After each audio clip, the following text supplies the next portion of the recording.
rejection. I know it's only redirection. I see the blessings right beside me. The chances of quitting are likely. I do it like I'm in my Nikes. Don't make excuses, they never excite me. Boxes, I cannot fit in the boxes. Stop it. Quitting was never an option. Exhausted.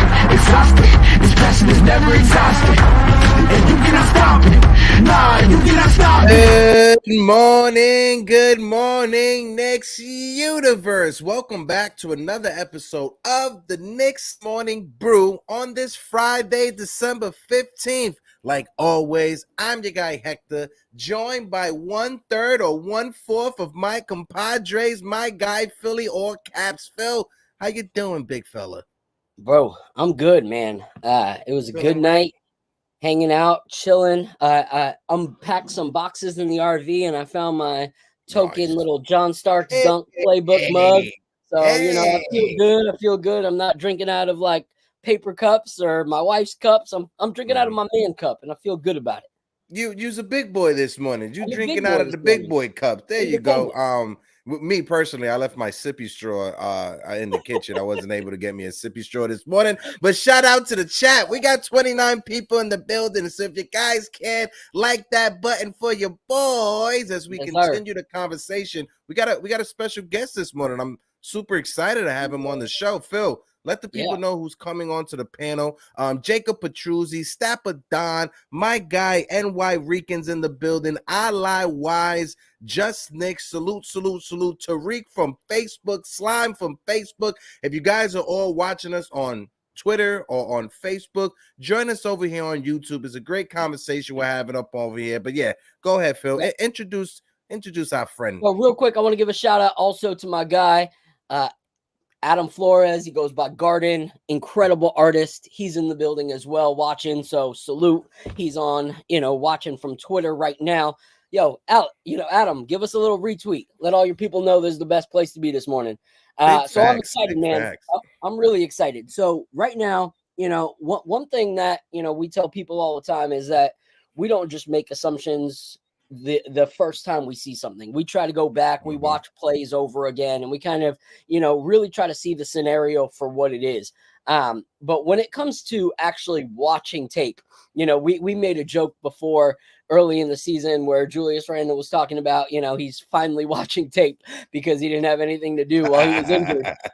So a guy who doesn't have excuses when it comes to watching tape is our guest today. So, I've been following him, and we connected, and we were like, yo, like, what is going on? He was like, bro, I haven't been following you. I don't know what's been going on. I was like, I don't either, but you need to fix it by being on the show. And he was like, bet, let's do it. So he breaks down plays all the time to kind of give us as fans, like, bigger insight, things that we may miss, things that we might not actually pay attention to. And he, does a lot of this with Knicks Film School, which we respect. And so without further ado, I want to bring up my guy, DJ Ace, because I love his takes. I love what he does.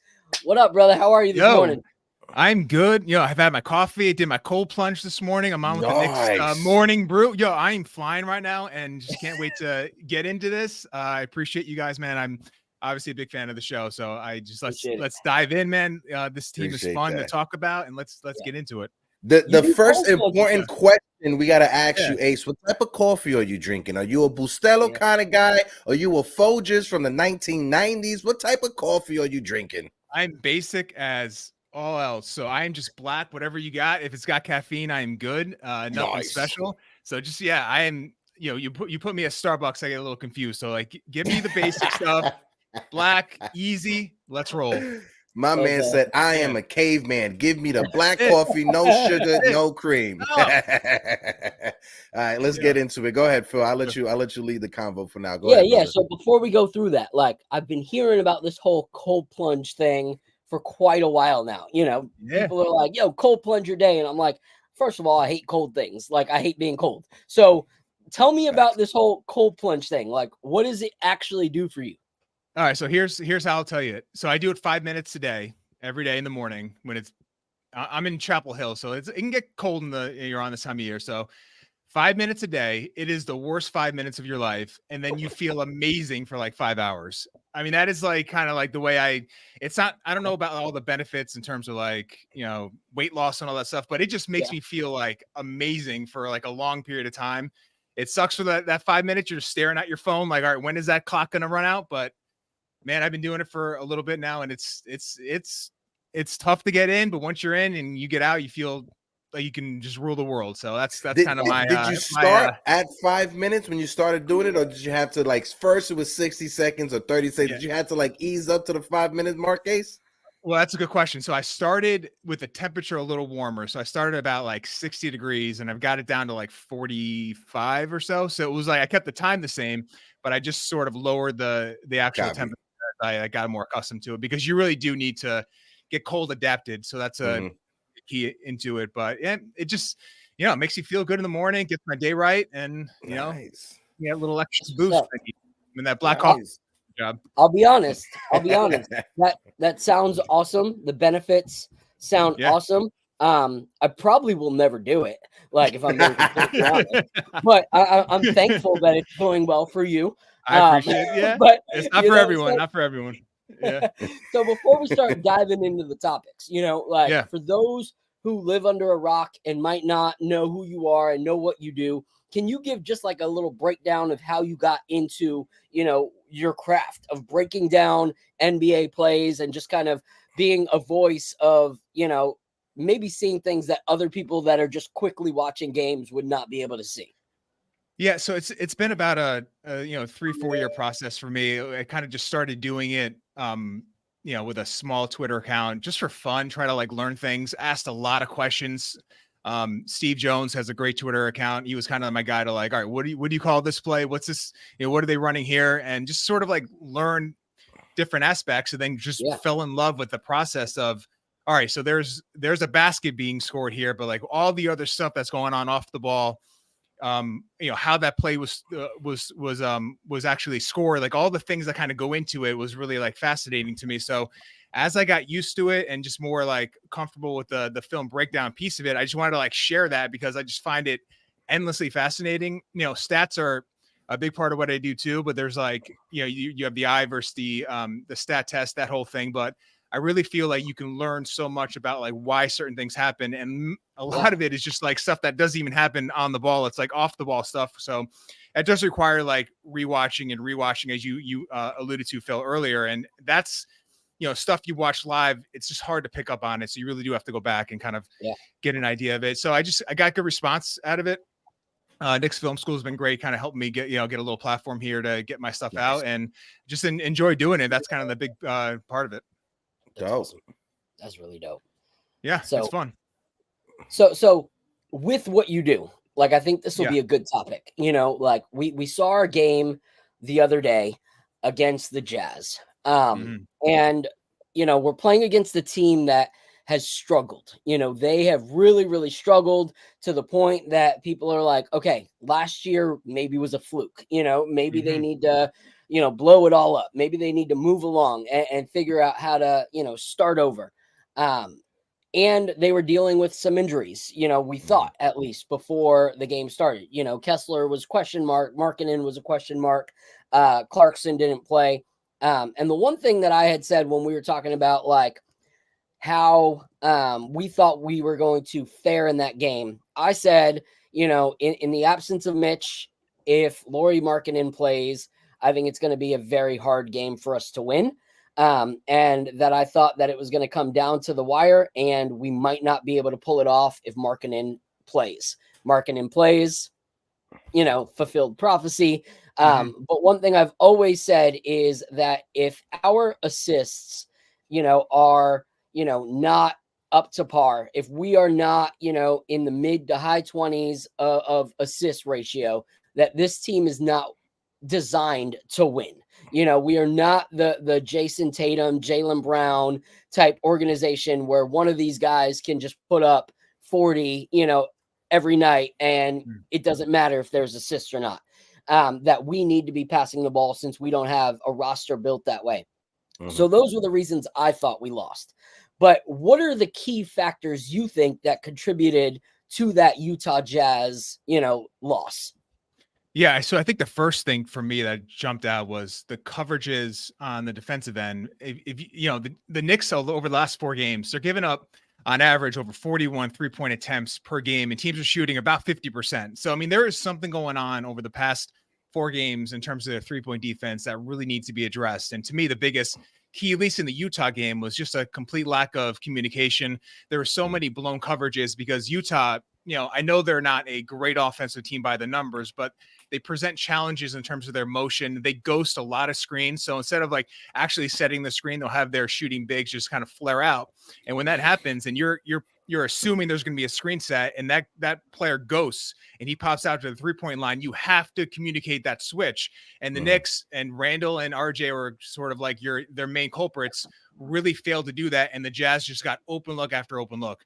And to me, that was like the most disappointing and thing that's really been plaguing this team, I think, for, if you look at the Thibodeau era, it's been the 3-point defense that has sort of been on the defensive end, the thorn in their side. And over the last 4 games, it's just coming to a head. And they really have to figure that part out, because right now, on the defensive end, you've lost Grimes from the starting lineup. Mitch is obviously going to be out a couple of months. There's just not a lot of talent on the defensive end. So blowing coverages is just something you can't do to compound what right now is a very limited defensive team in terms of just the sheer talent on the roster, or at least in the starting lineup. So to me, it was the defensive end, the lack of communicating. A team like Utah is going to pick you apart if you are not calling those switches out and making those, and Randle is just like, he constantly will be involved in these miscommunication issues. And it's the thing that has been sort of like, it's baked into the Randle experience, and RJ too. I mean, those are, as I said, those are the 2 guys that just seem to be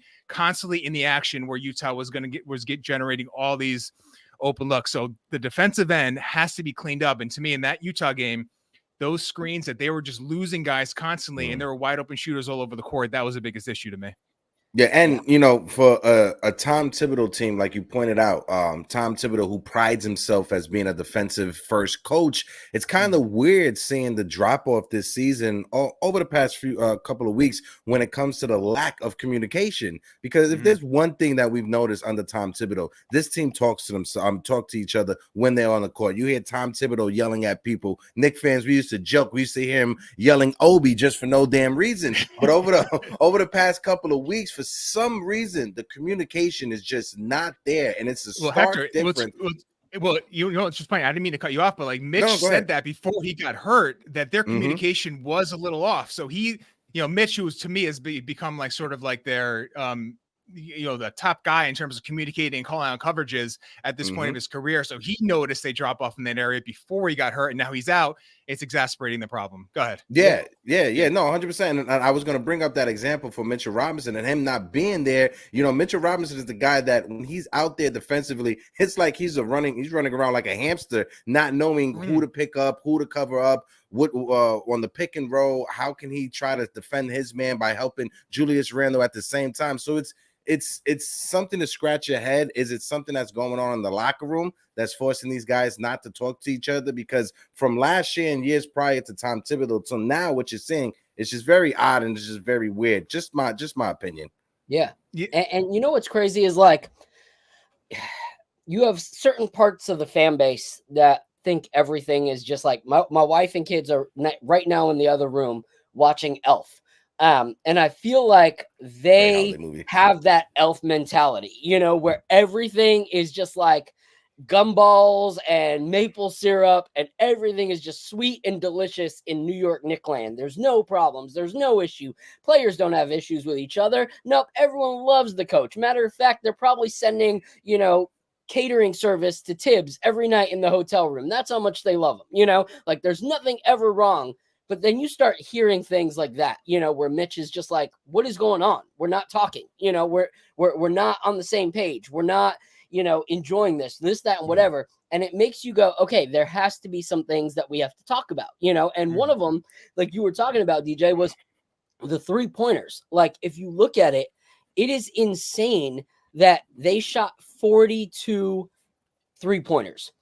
Well, when you shoot 42 3-pointers and most of them being that we're the Knicks are uncontested and you make 16 of them, it's not great numbers, but 16 3-pointers add up on the points. You know, it adds up. It's hard to come back, especially when we have been shooting as bad as we have been, because they shot, mediocre as well. 16 threes made out of 42, but then we shoot 39 threes and we only made 9, so it's like, if we're not guarding the 3-point line and then we're unable to actually score from the 3-point line, that is a game of catch up all day, every day. Like every 3-pointer, 2 3-pointers they make, you need 3 baskets in the paint. And if you look at our shooting percentage, even in the paint, it's been pretty horrific as of late. So what I want to talk about is kind of our shooting woes. Like, what do you think is causing these kind of numbers right now with certain players? Like, it seems like quite a few people are on slumps right now. And before Ace goes, if I can, Bruce, 1 second, my fault, DJ. Just to let everybody know, like I said, we got 30 people in the building. If you guys can, smack that like button. And we are sitting on 2,113 subscribers. Appreciate all the new subscribers. If you can, if you're watching this for the first time, hit that sub button. We're trying to get to 3,000 subs before baseball spring training. So hit that subscribe button. Help us out. Go ahead, Ace. Yeah, man. So I kind of key on 2 guys, but let's focus on one. And I guess I got, put into that mix of like, positive and what they, toxic or whatever, negative Knicks Twitter, where I put out the stat about RJ Barrett, where if you look at all the high usage guys this year that have played a significant amount of minutes, he is one of the worst in terms of his efficiency amongst all those guys. I mean, the only guys that are worse are either rookie players, young players, or guys that are just known to be inefficient. So like a Jordan Poole, for example. So his performance after the migraine situation and that knee injury has just been really bad. And to me, as a high volume shooter and shot maker, that is sort of the issue here. And to me, I thought, like, coming into this year, he had the good playoffs. I feel like his run for Canada was really strong as a play finisher, transition guy. I thought, can he come into this year and sort of carry over that process stuff that he had really sort of worked his way out? And it felt like he was over the first 7 games, where just things were moving in a direction where it felt like he had turned a corner. And he has this migraine, has a knee injury. And to me, he's regressed back to the guy he was for his previous 4 years. Inefficient. You never know what kind of game you're going to get from game to game. And he did change his shooting form coming into this year. It's more of a one motion shot where he doesn't have as many moving parts. It's a cleaner look. The release looks better, but the results over the season are not good enough. And to me, he's the guy you really have to wonder, like, what is the RJ Barrett in terms of, because you can't have Mitchell Robinson, Julius Randle playing big minutes and then have a guy like RJ not at least be a league average 3-point shooter. The spacing is just not going to be there for you. So that's like the one guy I'm like, all right, we need RJ to be a consistent 3-point shooter. And that's just, it's not there yet. And then Jalen Brunson, who was shooting as well as anyone in the NBA up until a few games ago, is going through a slump. And I don't know if that is like injury stuff or just like natural regression back to like more his normal range as a shooter. But those 2 guys that take a lot of shots, their volume's pretty high. To me, those are the 2 culprits in terms of at least a 3-point shooting not being where it needs to be over the past several games.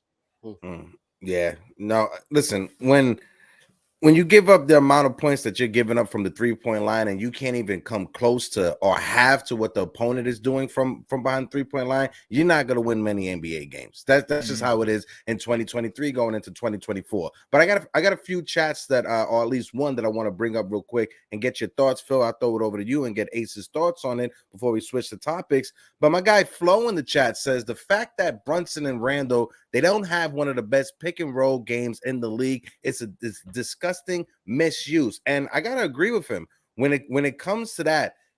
Julius Randle and Jalen Brunson as our top 2 guys, for them not to have a pick and roll or for them not to have that chemistry that you would want to see, it's kind of alarming. Am I thinking about it too much, Phil, as a Knicks fan? Am I being a little bit out of the box with that, or is that some sort of concern?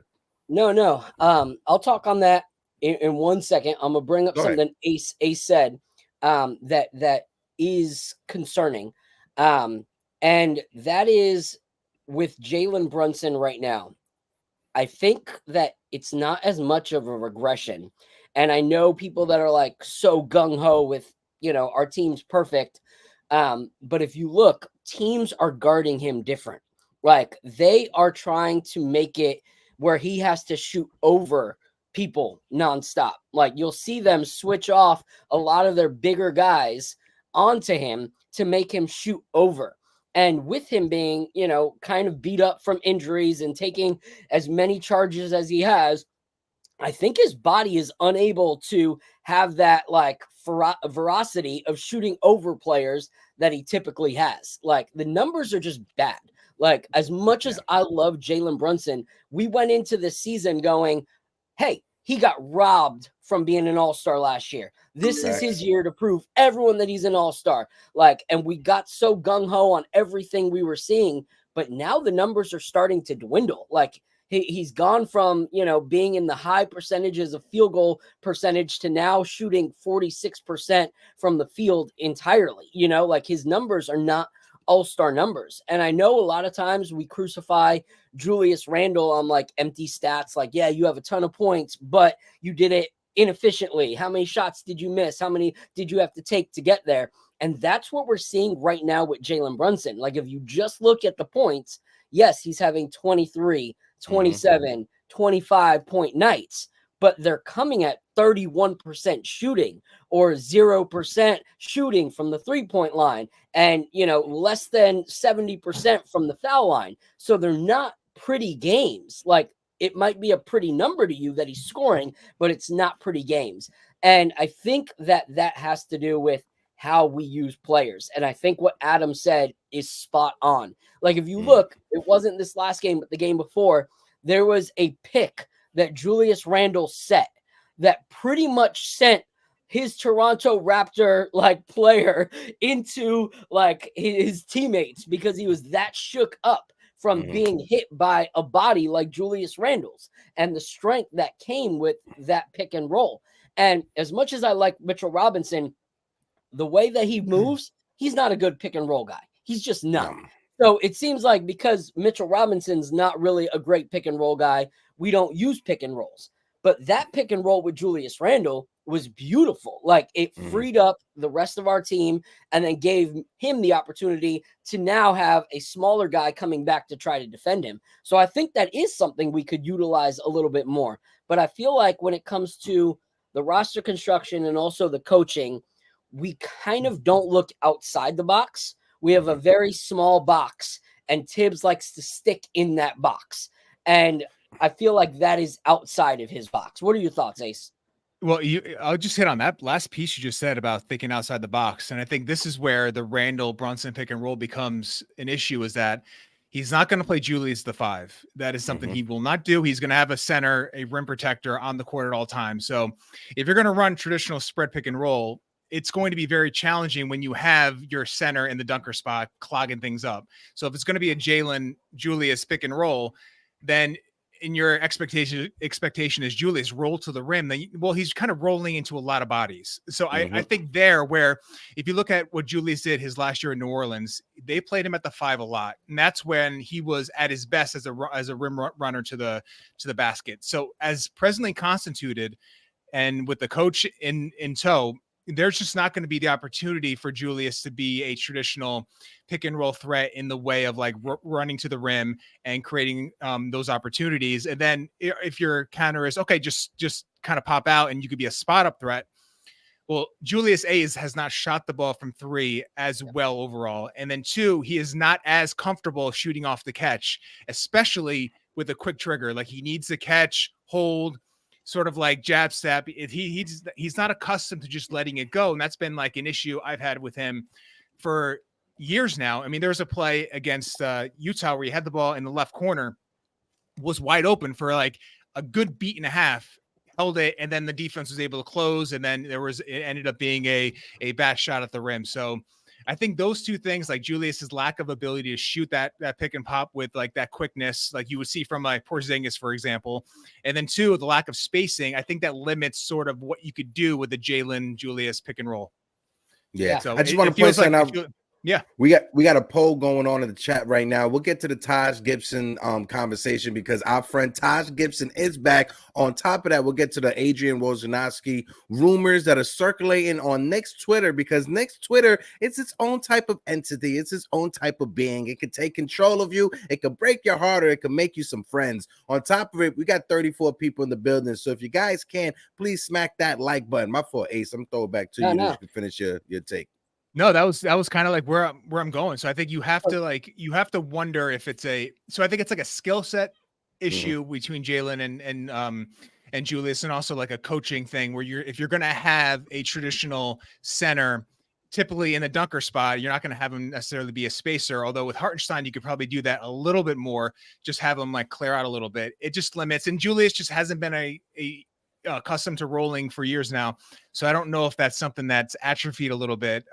So, I don't necessarily think that unfortunate that Julius Jalen pick and roll is really destined for, success. So. Yeah. And Phil, to your point, not when Julius sets that pick, there's not that many people in the NBA that's going to want to run into Julius Randle on the blind side, not knowing that he's standing right there. Cause that man, he's a big body. Yeah. And so real quick, I do want to correct Hector. There's actually like 43 people live right now. So you need to be hitting that like button, hit that subscribe button. I want to give a shout out real quick to a few people that have recently joined us. We got our guy, Mr. Bonesy. We got Jammin' Jet. We got Nick P. We got Supreme Steez. We got Rebuild NYK. Salute Almighty Finesse. Anyone else that's been in and out of the building. Al Diddy, appreciate you. Derek, Subway to Shay, David Rios, Derek, appreciate you guys all. But to my thought on that, I want to ask you, Ace, like, DJ, do you think that part of these issues have to do with a roster construction that doesn't really set you up for success? Because if you look at it, to me, I think the biggest issues that we have is that we can't do certain things that are typical basketball plays, such as a pick and roll, because we have too many people that do the exact same thing. Like, if you look in that first game, Mitchell Robinson wasn't there, and it freed up the paint for other people to be able to actually go into the paint. And typically that wouldn't be an issue if all of your guys weren't so paint heavy and you actually had lethal 3-point shooters that were on your starting lineup. But we don't have lethal 3-point shooters. We have 3 guys that are very heavy in the paint: Jalen, RJ, and Randle. Like, all of them like to drive. That's their main thing. And then you have a center who doesn't have an offensive package. So he just stands there waiting to grab an offensive rebound because we know our shooting is not great and he needs to be there to grab offensive rebounds.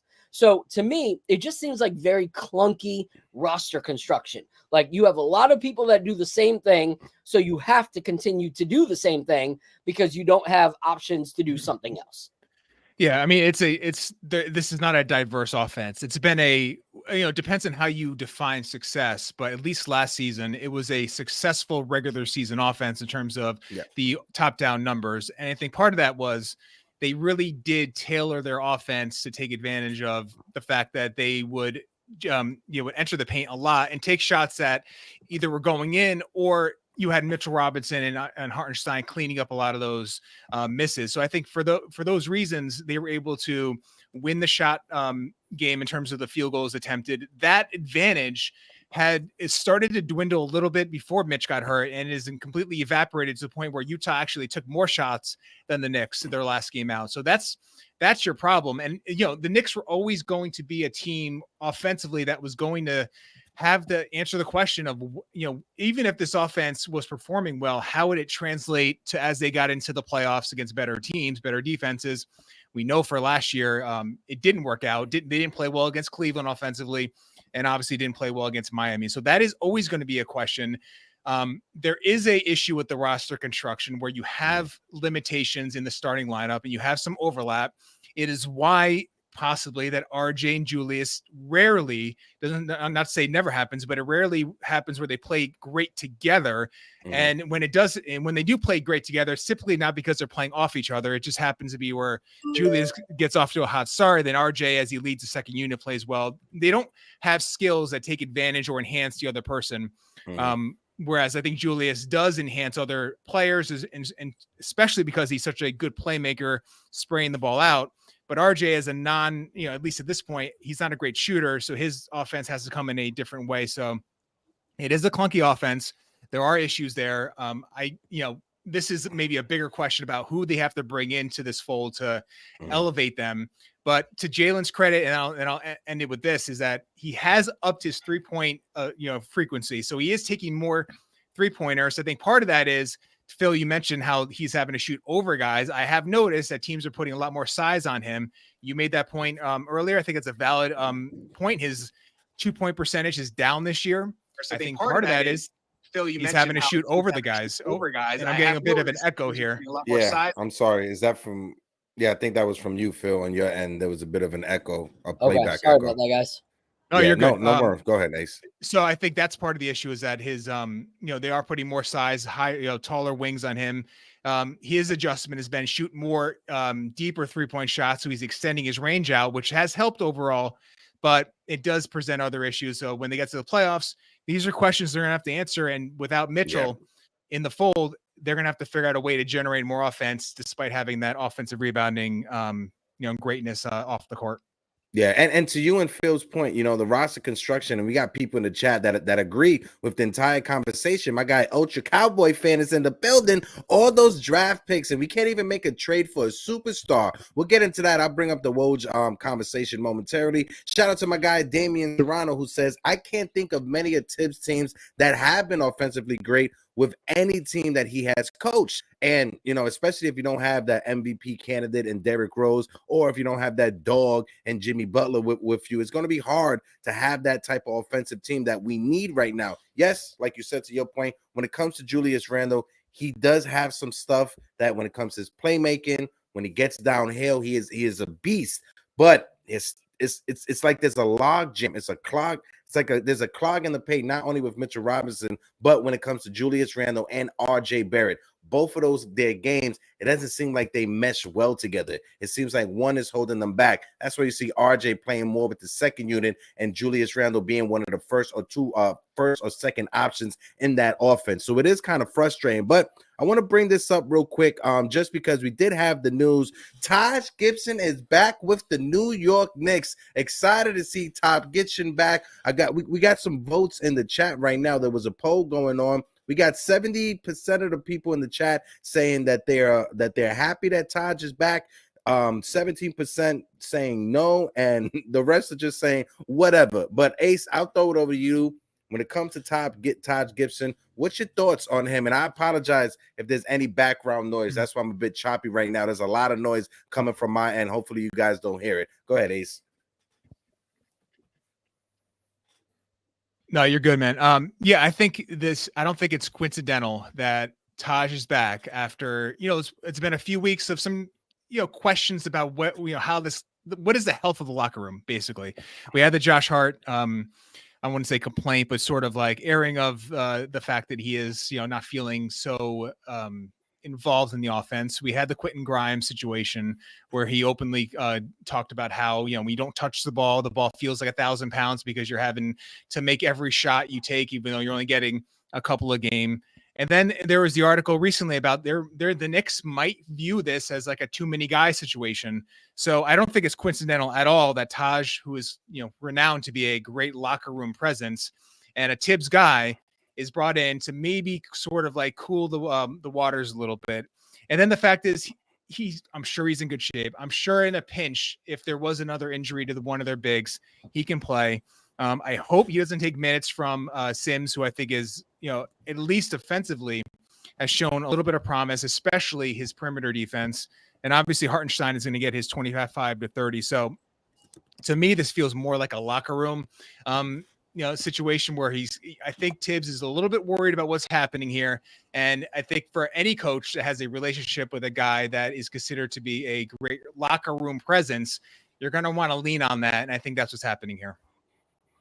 I think that's also an insurance thing, like I don't understand why people are so surprised and so upset, because we've talked about how we don't have a backup 4. We've said it since the summer. This whole Josh Hart thing was laughable, to hear that he was going to play the backup 4, because you've seen, as good as Josh Hart is, as soon as you get a team that actually has a big backup 4, it's not something that he thrives in, and I feel like his statements of feeling like his role is different comes from feeling like he has to play something that he's never played before, and he's got to do it against teams that are obviously going to eat his lunch, like when it comes to him playing that position. Like, there's no way a Josh Hart is going to be able to play the backup 4 when he's taking some of Julius's minutes and the Timberwolves have Karl Anthony Towns and Rudy Gobert on the floor.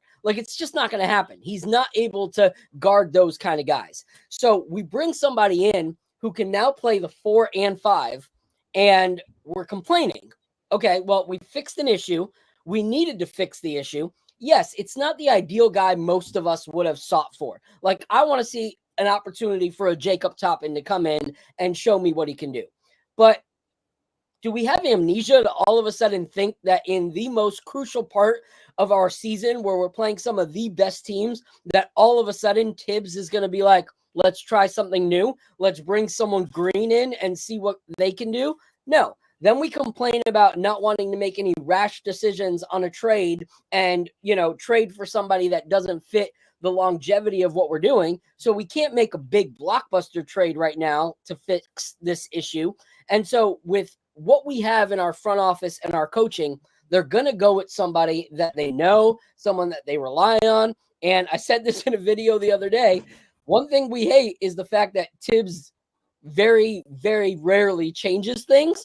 But in this kind of situation, it works, because our offense now is pretty much no different than when Taj Gibson was with us. Same with our defense. So it's not like he has to learn the playbook all over again, because it's probably the same exact playbook from when he was playing with us. So yes, there's other people that we all could have sought after, but at least it's a guy that we know is going to get some minutes. At least it's a guy that, if you've ever talked to any of his teammates, they have all said he has been an encouraging and uplifting locker room presence, which seems like we need it right now with so much like apparent dysfunction that we're hearing, is possibly happening. And so I think it fits. I think it fits for what we can actually realistically expect from this front office and this coach. Like, doesn't have to be what we would have wanted, but it's what makes sense. So many of us joked about it, and then it was even funnier when it actually happened a few days later. Like, we're all like, oh, he's going to call up Taj Gibson. I saw so many tweets of people that we knew that was like, Taj is staying healthy. He knows that call's coming. And then like 4 days later, the announcement is that the call was made. So it's predictable, but it's what we can expect. And it's something we need right now. So let's actually see if it works or if it doesn't before we complain too much. Because if it works out great, that Knicks Twitter is going to be like, oh, welcome back, Taj. So glad you're here. We're now on a 10-game win streak. But if it falls apart, okay, complain all you want. Now you have validation. Yeah, and as soon as the news broke and it became official, we was literally on stream right before the news dropped. My guy Taj Gibson, who is Taj's brother, literally messaged me on Twitter. It was like, he messaged me on Instagram. It was like, pay attention to your phone. Some news is about to break. So the Gibson family knew the night before the news was announced that Taj Gibson will be coming back. And I got someone in the chat that I want to bring up. My guy Jammin' Jet, who says, I think Taj will be on Tom's coaching staff as soon as he is finished playing. And that's something that it's not a well-known, or it's not a very kept secret. When it comes to Taj Gibson, like I said, I've spoken to his brother. That's one thing that Taj wants. He wants to be a coach under Tom Thibodeau. He wants to be a part of the coaching staff with the New York Knicks. The entire Gibson family, for those of you guys that don't know, they are diehard Knicks fans. Even when Taj was in Chicago, his mom and pops were still diehard Knicks fans. When he was in Washington, they were still diehard Knicks fans. So that family is just diehard Knicks fans. Taj, he grew up a Knicks fan as well. So For me, when it comes to Taj Gibson coming back, like you said, Phil, this is somebody that he already knows the playbook, right? If you want someone to be vocal out there on the court, we all remember how vocal Taj Gibson is when commanding other players or telling them, listen, your assignment's right here. Listen, watch out for the pick and roll. So if that's something we're missing, having Taj back is definitely not going to hurt us from that aspect. Yeah, I agree with you. I mean, to me, it's a no-brainer move in the sense that, I don't think the downside exists right now. If anything, he's going to be a value add, especially just keeping this locker room in order, because I do think there is some valid concerns in that way regarding, some minutes issues. I think Quickley has valid concerns about how many minutes he is playing. I think there's other guys in terms of shots being taken that have some legitimate gripes. So if you can keep things sort of like, even keel and allow this team to maybe string some wins along, I think that'll be a benefit to this team, and obviously the coach will lean on that. Yeah. Mm-hmm. So Ace, I know we got you for like 3 more minutes, so I want to talk on one thing real quick. Emanuel Quickley, you brought him up. Like, how concerning is it that Emanuel Quickley started off having probably one of his best seasons coming off the bench, and all of a sudden, minute restrictions. All of a sudden, like this last interview, honestly, like there's sometimes where I'm like, man, Tibs, good job there. And this last stint in that last game where Emanuel Quickley is shooting 75% from the field and from 3, and then sits most of the fourth quarter. And Tibs has the audacity to say that it was because the other guys were giving us a good run. They weren't, because the only one that was actually helping us score in that game, in that third quarter, was Emanuel Quickley.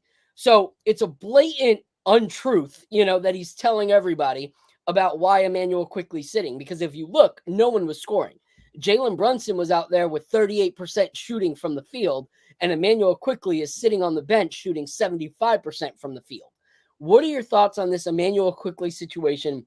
And do you think this is just the inevitable Emanuel Quickley is going to walk? That's a tough one, that last piece of it. I'll start with like what's happening right now. And I will just say, there was no injury limitation in that game against Utah. That was both player and coach admitted. This wasn't like, a fact that he was coming off that right knee inflammation, and that they were going to have him on a bit of a minute restriction. That wasn't the case. This was a basketball decision only by Tibs to play Quickley as little as he did. The fact that his minutes are down, almost 5 from last year it's just a real concern, for the fact that I talked as we started about some of the communication issues the Knicks roster has had.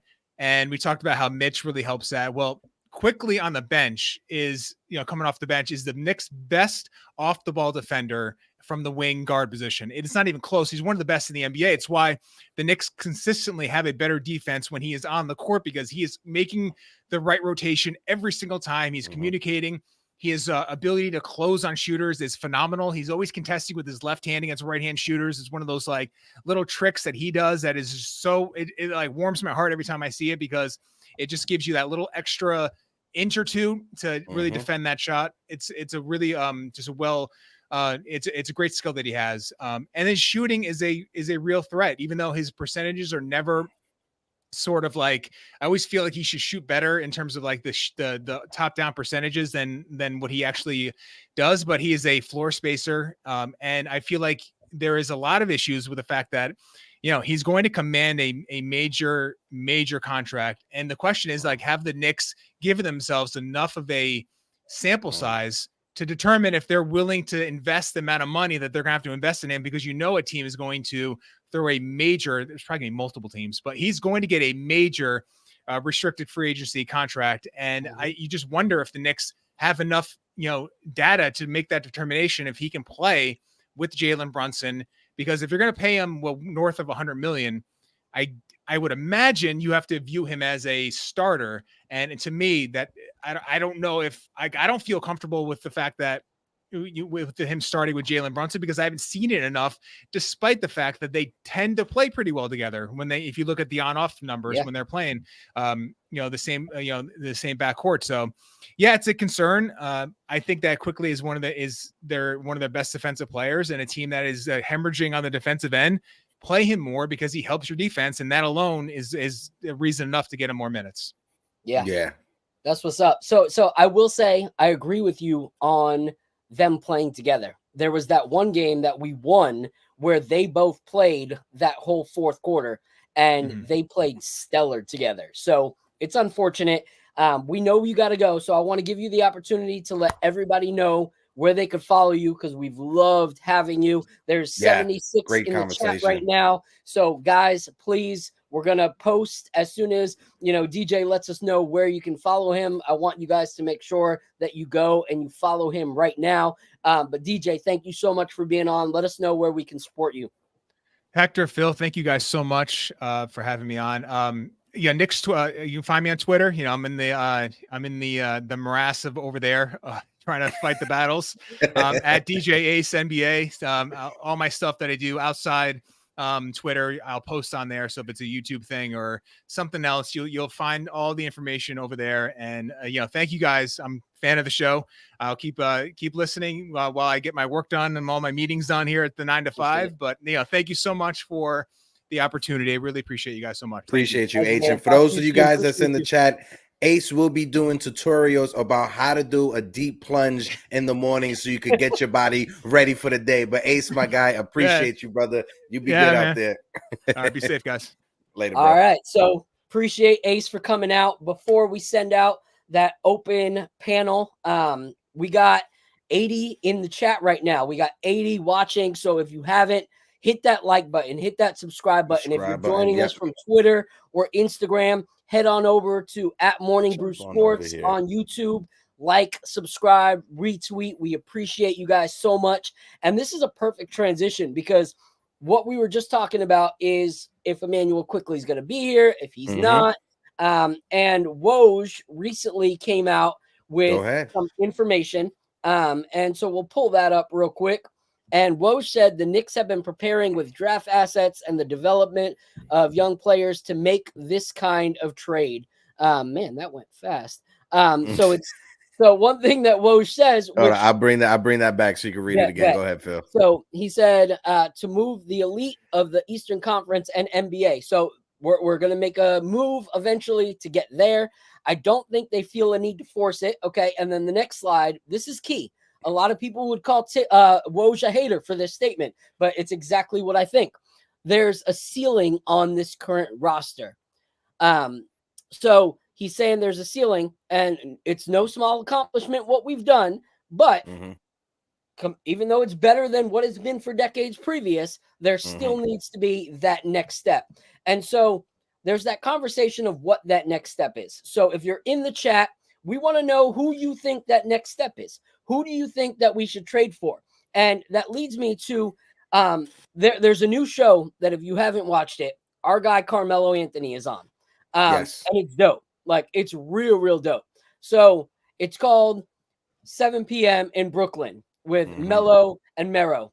And Melo here was talking about our current roster. And he said something that made me go, did the Knicks screw up last season by not doing this? But he talked about how great it would be and how good he thinks the team would be, and how he would have liked to play with this current roster. And so he was talking about, the good things about our roster, how Mitch is the best big, defensively in the league. Talked about how Julius is a really great player, just needs to learn when to do things and when not to, when to push, when to slow down. But that he thinks that if you pair him with an actual true star one, that it would unlock some of these things in Randle.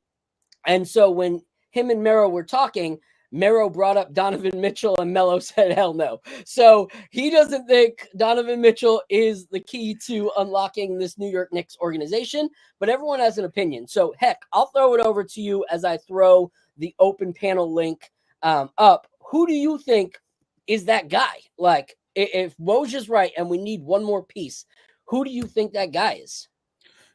For me, when it comes down to it, first of all, shout out to the kid Mero. Let me know if you hear me right now, but shout out to the kid Mero. Shout out to Carmelo Anthony, because they have been killing it on that new podcast. It's an amazing listen.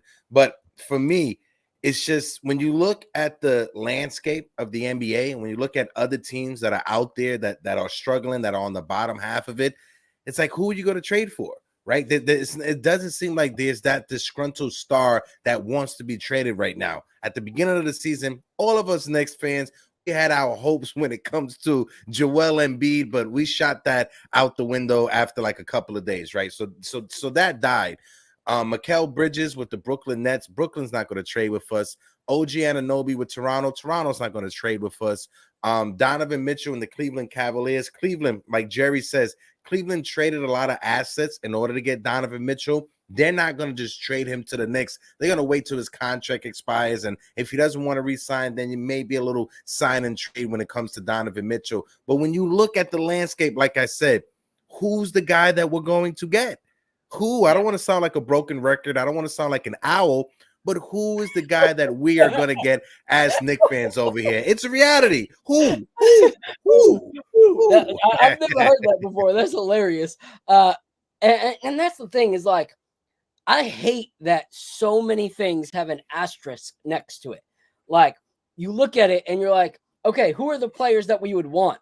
Okay, can we get them? No, because of the Knicks history with this. Okay, we can't go get Anunoby because we're in a lawsuit with the Raptors. Okay, we can't, do anything with Danny Ainge. Danny Ainge isn't going to make a trade with us. There goes the whole Markkanen idea. We're not going to get anything from the Nets because the Nets aren't going to trade across the subway. Like, it's just not going to happen. Like, hey, we suck, so we're going to make our rival team down the street better. That's not going to happen, And so it seems like there's always the asterisk of, well, the Knicks have done this, like the Knicks can't get this player because of the history between Dolan or the history between Tibs or this, that, and whatever. And so it sucks because our actual options are limited. Our options are really, really limited when it comes to who's currently available. The narratives that we had in the beginning of the season, Embiid's going to be so disgruntled when his team is straight up trash this year that he's going to want to come. Okay, yep. His team is on the top of the Eastern Conference. He's not going anywhere right now unless like something catastrophic happens and they fall, dramatically. So I don't know who's actually available. I think that there's some possibilities of, minor players, but I don't know about major players. Like Almighty Finesse put in Keldon Johnson. Yeah, there's talks of Keldon Johnson, but does Keldon Johnson take us to that next Eastern Conference competition? Like who is that player that actually gets us to that next spot? Shout out to our guy, Eddie Presti. I love you, but I was on board with the whole Kyle Kuzma idea till I saw Kyle Kuzma think he was Kobe Bryant in a video recently. Did you see it, Hector? Bro, did that you see train wreck that's going, no, I didn't see it, but that train wreck that's going on in Washington, I haven't even paid attention to it. He tried to pull a Kobe Bryant, a LeBron James. He tried to pull a LeBron James where he's getting guarded and he throws it off the backboard to try to throw it to himself, and he gets caught up and falls on his face before he could actually get off the ground to catch the basketball and try to dunk it. Like, it's seriously one of the most hilarious plays I've ever seen. I just saw our guy Doug show up. Doug, if you want, I love hearing your takes, Doug. Come on up, hang out with us. Shout out to my guy Swan, Q Swan. I don't know if he's in the chat, but he hit me up on Twitter saying he was in here. Always appreciate that guy. He comes through week in and week out, always retweeting. So shout out to him. But yeah, if you guys want to get in the open panel, we posted the link up. Here it is. Here it is. You got to watch it.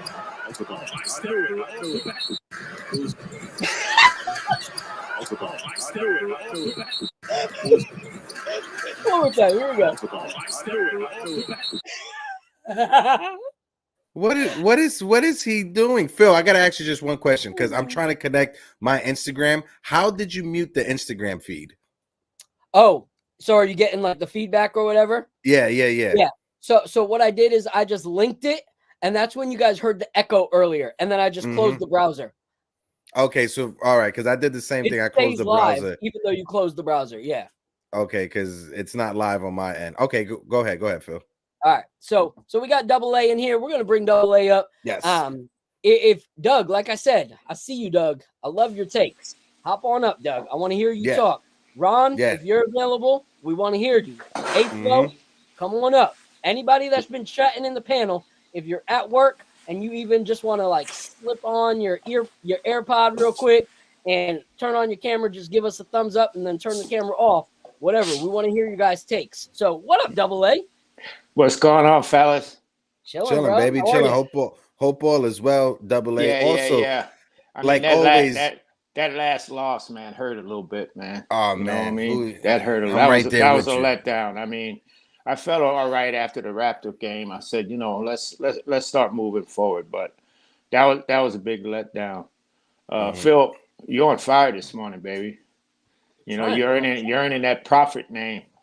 You're earning that prophet name.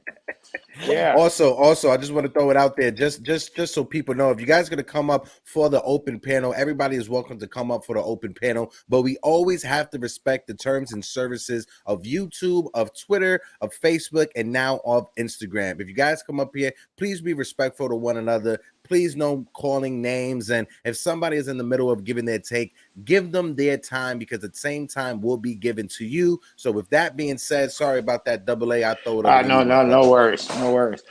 Hey, Phil, one of the things you had mentioned, it's kind of depressing, bro, because you're spitting facts, man. I mean, we're burning bridges all over the league, man. Nobody wants to deal with us. You know, it started with that when we got bounced in the playoffs, and they took the whole contingency. They took the whole front office to the Jazz Utah series. It pissed Cuban off, and it pissed Ainge off. And somebody had said Ainge said he was in trading the Knicks no matter what, and that's why he was making such ridiculous requests, you know, because he didn't want to trade him to us, you know, because of that. And then Cuban said that he wouldn't help us with a sign and trade and all that. Because I thought for sure a good move would have been trading Randle for Brunson, trying to do a sign and trade, because it would have opened up, you know, trading Randle for Brunson. You mean Randle for Mitchell? For Brunson. For Brunson. Remember when Brunson was coming up free agent? I wanted them to try to do a sign and trade and get Brunson for Randle. That way we got Randle's salary off our books, and then we could have seen what we had with Toppin, and maybe, you know, go after a veteran power forward just in case, you know, Toppin fails or whatever. But that would have helped a lot, you know. But we're really, I think, putting ourselves in a bad position, you know, with this win now attitude. And unfortunately, that's where we are with Tibs. He's a win now coach, but what are we winning now? Mm-hmm. You know, we're not winning now. We're not winning the chip now. We're not. Everybody knows. Everybody's a realist and know that this Knicks team is not going to the championship. We're not going to the finals as constructed. So what are we winning now? And to, you know, totally put aside the future of our organization by not drafting in the last 2 years and not giving these young players a look, because, you know, you got this old school mentality where everybody's got to earn their time. And these guys got to earn the game. You know, these guys are coming in balling, man. You know, it ain't none of them more where they got to come in from college or whatever and sit for 2 or 3 years and learn. These guys are coming in ready to ball. And I think it's really hampered the Knicks. And I would like finally for us to take the right step. All these shortcuts, trying to, you know, form and buy and put together a team that's going to win. It's been fruitful. I mean, it hasn't gotten us nowhere in how many decades? We're not talking years. We're talking decades. Okay. I think for me as a Knicks fan, I throw it over to Phil to get his thoughts on it. Phil, aka the Prophet. But for me, when it comes to Thibodeau, right, Double A and Phil, I think Tom Thibodeau, his one job that he had to do when he came over here was to rewrite the shit. Because after the Fizdale years and Derek Fisher and Hornacek and Phil Jackson, and even dating back before Carmelo Anthony, over the past 20 to 25 years, ever since Patrick Ewing was traded away from the Knicks, the New York Knicks have been a laughing stock of the NBA.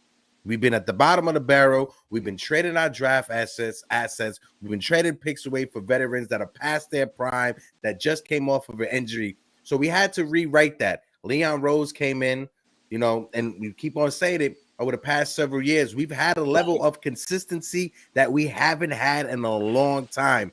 And whether you like him or whether you hate him, Tom Thibodeau has been the head coach during that time. Leon Rose has been the president during that time. So normally around December 15, us Knicks fans and Knicks content creators, we're used to looking at the draft. Who's going to be in the draft? Who are we looking for coming out of college? Who's going to be that prospect that we're going to hype ourselves up for and we don't get because we're the New York Knicks and the ping pongs don't bounce our way? So when it comes to what Tom Thibodeau was brought in to do, I don't think Tom Thibodeau was brought in to be the coach that makes us a championship contender or brings a championship to the New York Knicks. I think Tom Thibodeau was brought in by Leon Rose because we needed to define what our culture was here with the New York Knicks, because we haven't had a culture since Pat Riley, since Van Gundy, since the late 90s. That's just my opinion as a Knicks fan when I take a step back and look at the situation for its entirety. Phil, what's your thoughts on that? Before you go, Phil, we got somebody backstage.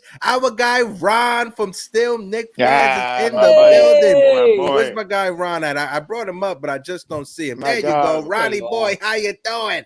What up, Ron? Go ahead. What's going on, yo? Chilling, baby. How are you? Not too bad, man. Continue. I'm sorry. I just had I don't have my regular setup, so I had to put the Janet Jackson control mic on. Yeah, where's the quiet storm voice, man? All of a sudden, I don't hear that quiet storm voice. Now you know my secret. It's all in the mic. It ain't me. He's got that preset, like baby making. He hits the baby making on that mic, and his voice changes. It's crazy. Oh yeah. Julian says, if that's so, why give him 5 years? Because you can't fix a broken ship in just 1 or 2 seasons, right? Yeah. Unless you get a first #1 overall pick like in Victor Wembanyama, you can't fix that just like that. That's why I think Tom Thibodeau was given 5 years. My fault, Phil. Go ahead. No, you. Let me ask Phil a quick question. Yep. Phil, was our success under Thibodeau due to the disparity in the Eastern Conference? I mean, for a while there were some bad teams in the East. There wasn't but a handful of good teams in the East, especially that first year that we made it. A lot of these teams, they just weren't any good, And then, the following year, they started, when they came up with the come up, that's when we kind of fell on our face, because I guess we felt like, based on the success of the year prior, that we were going to do, the same thing, have the, same success, but we didn't, and then this year, the biggest problem I think was just staying still, man. And as you see, even high quality teams and these teams that are perennial contenders every year, they were making moves, man. They weren't staying still. I mean, Boston went to the Eastern Conference Finals and they changed 2/3 of their starting 5, Yeah. So I think there's a few things. All right. So first, before I go into anything, there's a comment up here that I want to highlight. Where is it at? So much has happened in the last few minutes. I don't remember who, but someone said, "Yo, can we get Lauri Markkanen?" That's like goals for me. Been saying it, for a few weeks now. That would be ideal for me, is to get a Lauri Markkanen in here. Probably never going to happen, especially dealing with Danny Ainge.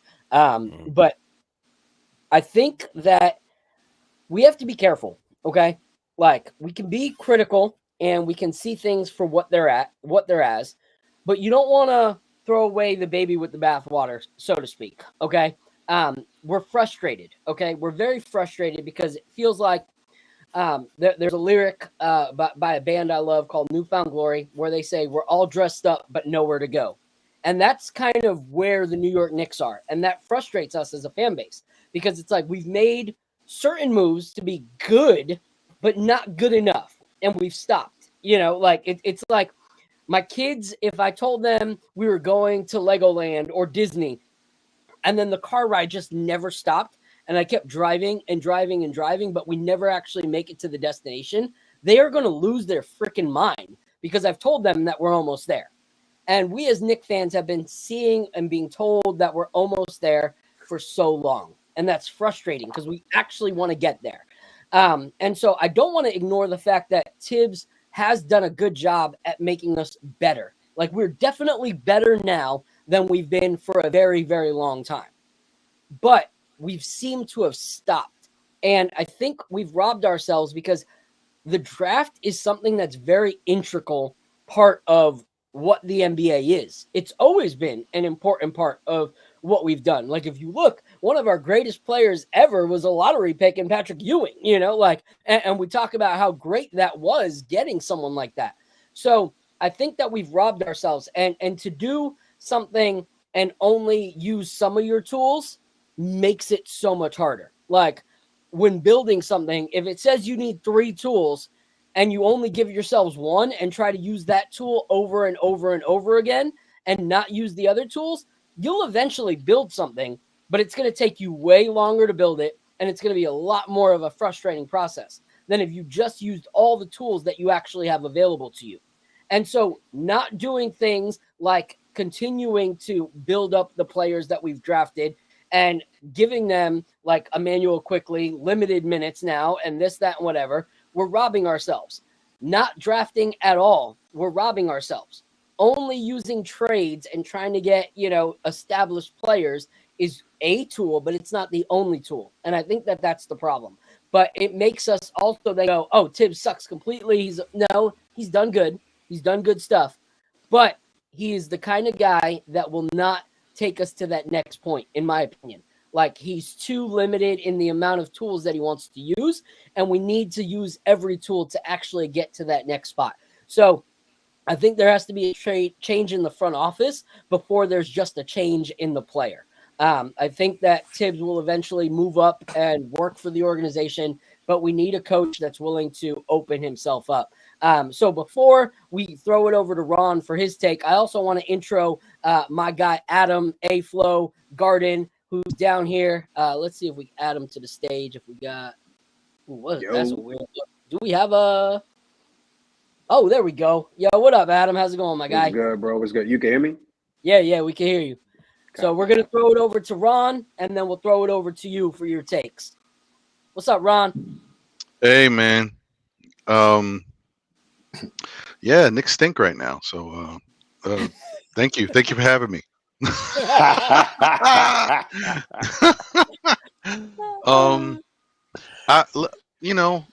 It's kind of knowledge right there. I tried, brother. But I think we're on the same page. It's especially me and Hector are kind of on the same page right now. Like, I find it highly ironic that everybody has an opinion, and I'm not talking about us in the Knicks community. I'm talking about all of these outside media places have this big opinion about the Knicks these days. Oh, and they'll never be this, they'll never be that unless they get this, knowing damn well this ain't available. Like, who is this? Who is that star player that I want to hear Kenny the Jet. Who? Come on, he knows the landscape. He's covering the NBA every day, and he's a closet Knicks fan, apparently. Whatever, I don't know what that's about, but apparently. And then you got Barkley and all these guys weighing in, knowing, who is available? So you're basically saying the Knicks will never be anything until they get X, but X isn't available. So what are the Knicks? So I all I can do is I try to look at it for what it is and say, you know what, this team is not. I don't know. Honestly, I don't know what's going on. While we haven't had that moment yet, and I'm a little worried about it now, because we're like 20 plus games in. We haven't had that good Knicks game yet. We haven't seen it from top to bottom, and so I have that feeling like, oh, it's gonna come, it's gonna happen. Just like I said, Julius is gonna get right, and he's gonna get back to what Julius does, and he's been doing it. So I expect that at some point something's going to click where the Knicks get back to their winning ways of playing smart, sound basketball, good defense, and adequate offense. I don't know what's missing right now. And so these are the two things that I wanted to bring up. One, I said it before that if Mitch is not here, the Knicks are going to be in trouble because Tom Thibodeau's defense is predicated on what Mitch does out there. It's funneled to Mitch. And so not having him here is a problem. But then you look, people might say, "Oh, Mitch is not here. This is why you can blame that." No, because Mitch was here against Milwaukee. Mitch was here against Boston, and we got smoked in those games too. So the Yeah. problem started happening prior to him getting hurt.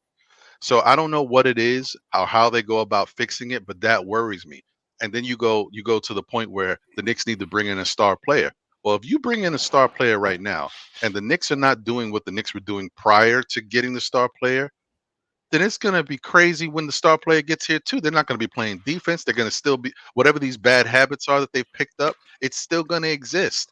The Knicks need to get right internally first. Go back to basics. Get that defense going the way it was going before. Sometimes I think all these games back to back doesn't lend for the Knicks to have a good practice. They need a good practice. Thibodeau needs to get back to these systems that he put in place and get guys back on the same page. If there's infighting, guess what? Maybe they need to have a team meeting. It doesn't sound because usually a team meeting is when things get dire. You're on a really bad losing streak. No, if there's an issue, supposedly between the Villanova boys and the mainstay Knicks, and I'm not saying there's a big issue, but if there's just like not cohesive, then they need to get on the right page. They need to have a meeting. Let's talk it out, right? And then after that has been done, the one more thing that I think needs to be done, and I'm gonna keep saying this forever, is Julius needs to learn how to take a page from Luka, right? We've all seen that Julius likes to get off early in the first quarter, get his, and then everybody else kind of fills in. Well, this Knicks team, that doesn't work right now.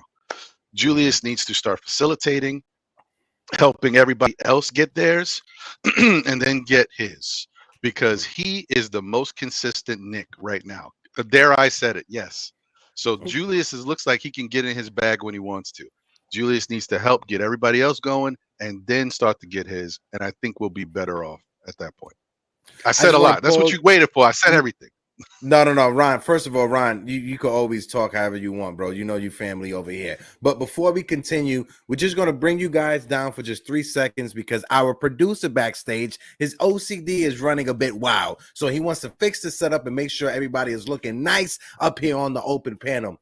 As I continue, shout out to Double A, who's on the open panel with the $1.99 super chat, who says the Knicks need to package picks to move up in a draft. Parrish Duggar with the $2 super chat. What's wrong? Morale. Nothing kills a team faster than morale. Absolutely, Parrish. I definitely agree with you. Parrish Duggar again with another $2 super chat. Uneven treatment of players had finally surfaced, and that goes, I think, to what Ron was talking about when it comes to the what's going on between the mainstay Knicks and maybe the Villanova boys. Phil, I throw it over to you. Matter of fact, we got Flo up here, first time up on the open panel. Let's throw it over to Flo to get his take. And salute to you, brother. Thanks for joining us this morning.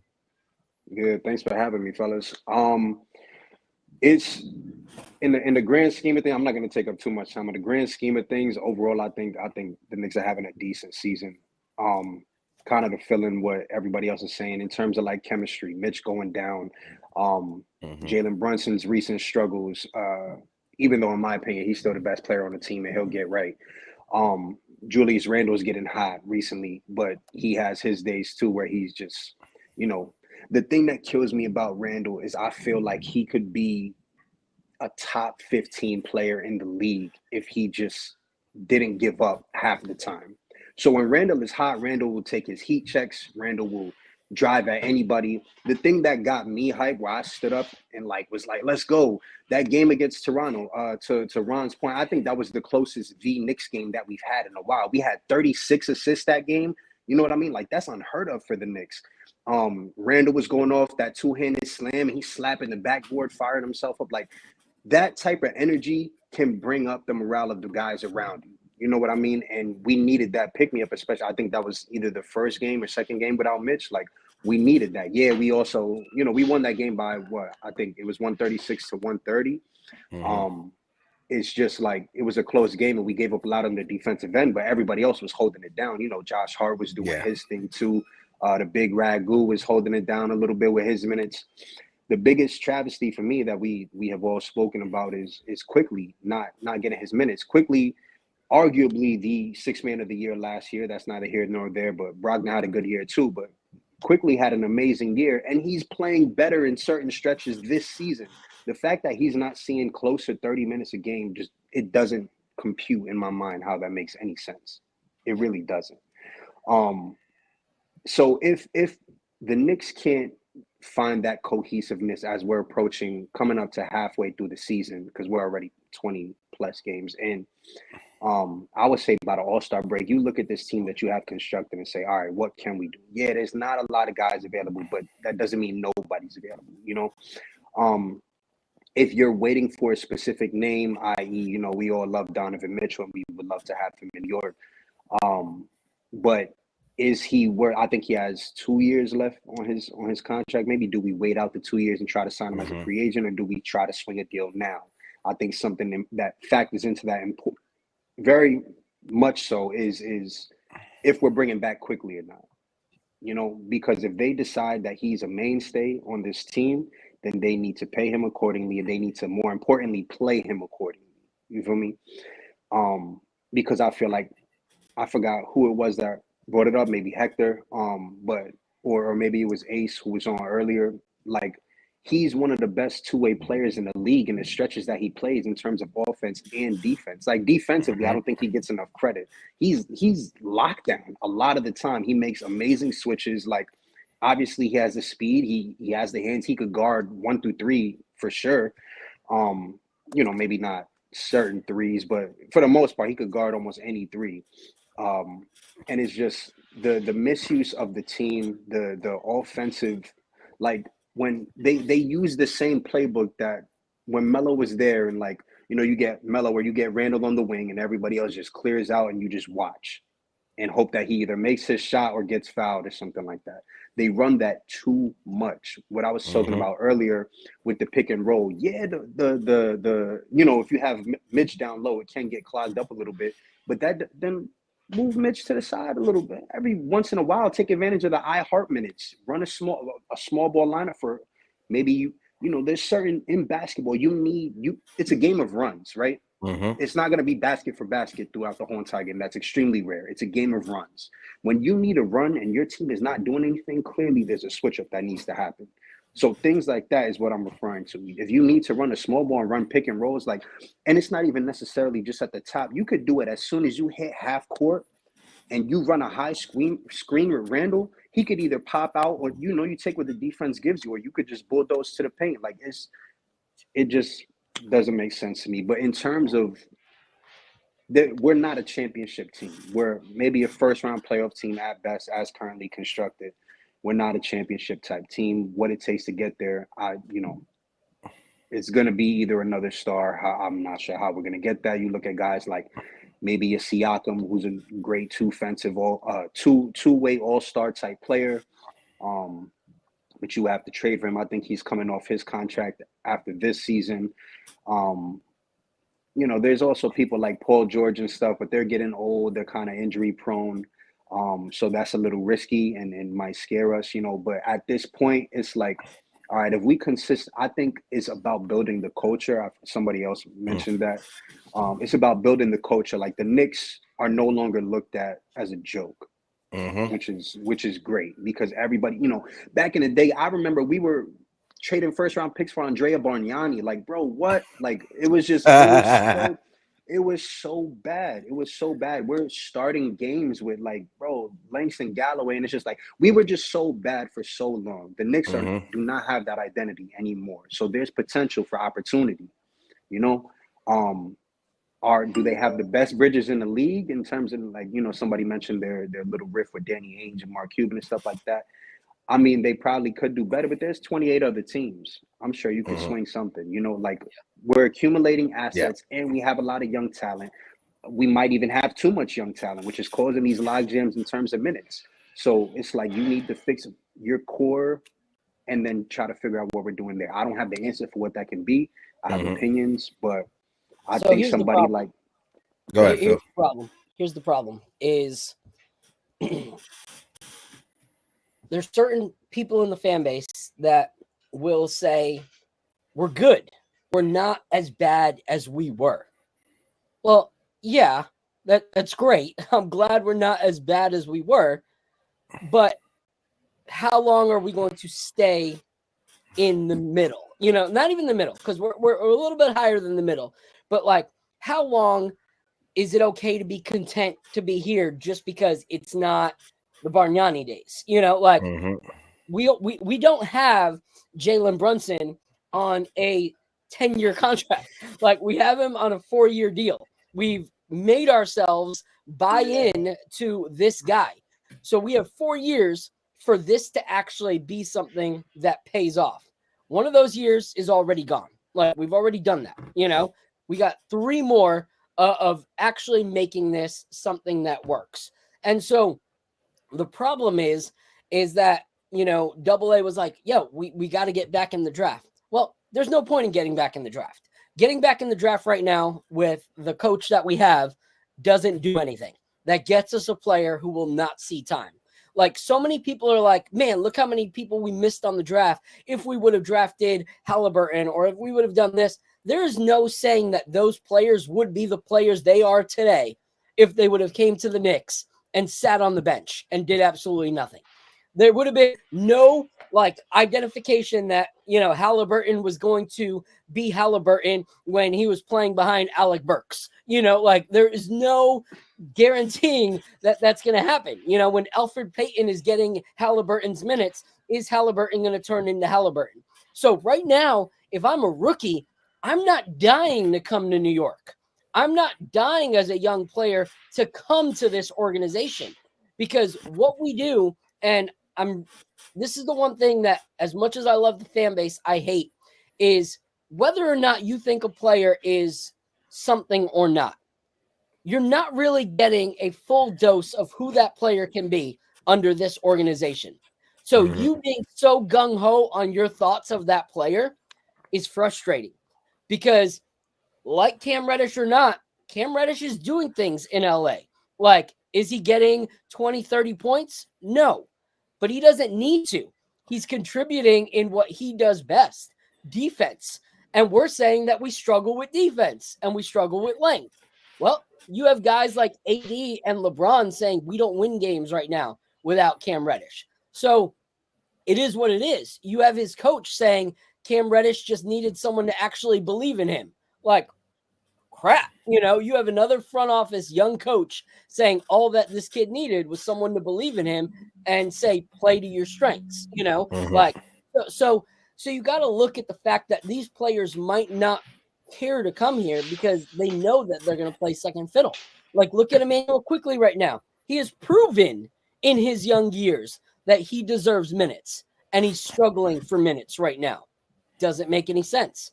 So we can't focus on the draft because the draft isn't something that this organization does well at handling. So unfortunately, we have 2 decisions. We stay with this coaching regime and we look for some kind of star to come in and bail us out and make us an Eastern Conference team, or we have to move on from this coaching regime, bring somebody in and say, hey, we're going to invest in our young core. And if someone comes available to partner with this young core, then we'll bring them in. Those are our 2 options. I don't think this front office has made a decision on it, and that's what sucks. The front office is kind of in this limbo of, let's just see if this works. All right, we're going to go young. No, we're not. Taj Gibson's back. You know, like, it's just a like very uncertain question mark of an organization right now, and that's what leaves us as fans so back and forth on how we feel. What are your thoughts?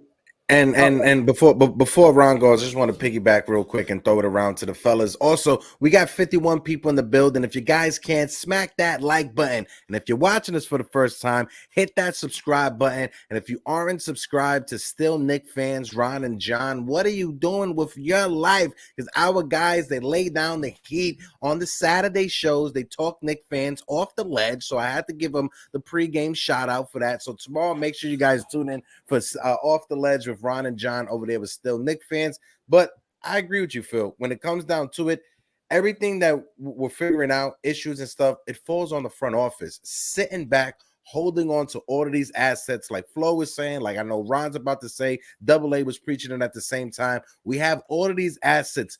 Go out there and make a trade. Don't make a trade just for the sake of making a trade. Make the right trade that you need in order to improve this team. The fact that we got Josh Hart playing the backup power forward. Listen, I got all the respect in the world for Josh Hart. He is not a backup power forward. You saw the video, I played it on the last show. My man looked like Julian Newman out there trying to guard big guards, right? He just can't do it, all right? So, Double A, I'll throw it over to you. Throw it over to Ron. We got Organic Knicks Fanatic in the building. Salute to you. We got someone backstage by the name of Nelson. Nelson, if you could just turn your camera on. Let's get a thumbs up just to verify that you're an actual human being and not a bot.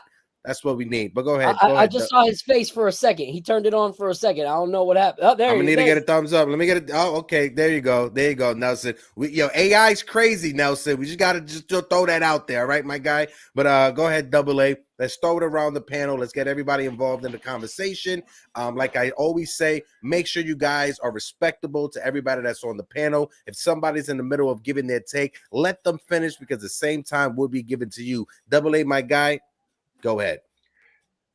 Listen, there's no secret formula to this. You know, if you look at every team, hold on, Double A. Go ahead. Your mic is popping. If you could pull it, something's popping on your mic. How about now? I don't have a mic. Maybe I was too close. Hold on one second.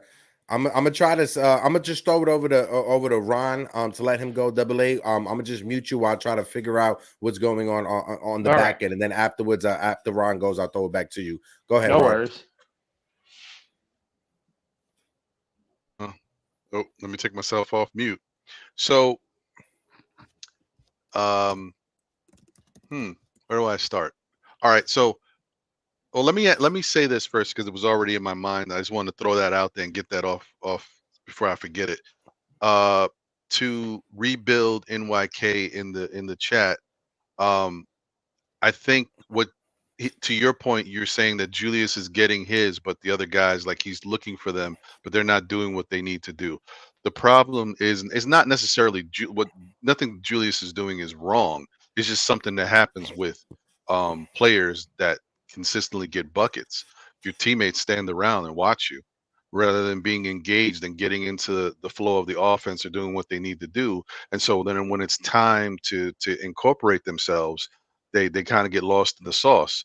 And some of the guys on the Knicks, I mean, all players are different, but some guys just can't get their own buckets. They need shots created for them, which is why I'm saying Julius, who is really hot right now, everything is he's kind of getting into his bag. He's very comfortable. I love the way he's playing right now. He is the person who can, allow others to feed off of him. I'm not saying don't take a couple shots here. Get a couple baskets. We need a basket. Go get it. But don't go into your Julius bag because, when Julius is going, we start feeding him. Who wouldn't do that? You go to the hot hand. But for the Knicks right now, they're struggling because of it, because other guys need to touch the ball. And it's not just him, it's also Thibodeau being able to play these guys. Just because it's criminal to not have Quickley played 10 minutes and had 12 points. He was hot. You're going to give him 10 minutes? That's nuts. So certain things like that are just ridiculous and need to change overall. The other thing I wanted to say to Flo's point, that Toronto game really was a good offensive game for the Knicks. Might have been one of their best. So that's fair. I was thinking more of overall, like offense and defense, because prior to the Milwaukee game, the Knicks had given up 109 points on the season. After Milwaukee, Boston, and then Toronto, those 3 games, they averaged giving up 136 points. That's nuts. Okay. You can't win basketball games like that. Now, it went back down a little bit with Utah, but Utah still scored both points. Utah doesn't have anybody over there. You can't be letting Taylor Horton, here's a who, get off on y'all, man. Taylor who? Taylor who? My man sound like a bottle of Taylor Port out there. Yeah, man, it's nuts. But anyway, that's what I'm saying. Like, they're just in a rut. Like, they've lost their way a little bit, and they got to find it. But to the point, man, we do have these assets, and we are not like I just don't see the point of holding on to these assets when we've already addressed the situation here. It's kind of like a catch-22. Should we get rid of Tibs? Fine, get rid of Tibs. Who you bringing in? You're going to say it's Johnny Bryant's team? Well, listen, Johnny Bryant is a part of the system already. Some of these offensive plays are from Johnny Bryant. So maybe Johnny Bryant's part of the problem. We don't know. And you're going to give him the keys, and then, we got to see where that goes. Maybe the one thing that comes out of Johnny Bryant is maybe he's more willing to play some of these other guys. Don't know. All I'm saying is Tibbs so far has given us the best chance to win than we've had in the last 10 plus years, right? And so switching from a coach and going outside is even more detrimental because that coach needs to come in, bring his whole staff in, bring his philosophy in, find out what he wants in the players. Maybe we don't have the right personnel for the coach. So I'm just saying the Knicks are in a really weird spot. And even having Jalen Brunson on a 4-year contract and all that, when we know after next year he can opt out and then Julius can opt out, this window is bad, man. That's all I'm saying. This window is not looking good. So all I can hope is that they get it together, they get right, and at the trade deadline, maybe they pull a Josh Hart type move. Maybe somehow they can bring in a small forward 6'7", 6'8", 6'9", who plays some defense and can score a little bit. And that might be enough to shake. I will say there is a lot of disgruntled players around the league right now, but they may not be the answer that you're looking for. Do you want what's the defensive player from, is it Philadelphia or is it with the Clippers now? I don't know. It's not Patrick Beverly, it's the other guy. PJ Tucker. PJ Tucker. Do you want PJ Tucker? He's not going to be like, he's not, DeRozan. He's not going to give you the scoring you're looking for. But defensively, he's still got a lot in his tank. So I don't know. But I'm just saying those are the type of guys you're going to wind up with. Anybody who you really want, the Knicks are not going to be able to get. Or you can try to overpay for somebody and just throw caution to the wind. You say you like Trey Murphy Jr., Trey Murphy the third. See if you can throw a bag at Trey Murphy the third, like throw a bag at New Orleans and give him overpay. Give him a lot of picks and maybe a couple players that you don't want to get rid of to bring him over here. I don't know. So breaking don't have news. to overpay for someone. Go ahead. Breaking news. Apparently, according to NBA Central, it is now starting to come out that league personnel believes that Lauri Markkanen is no longer untouchable in Utah and that they are willing to hear offers. Apparently, personnel believes that Sacramento, Atlanta, and OKC are currently showing interest. Unfortunately, Knicks are not there.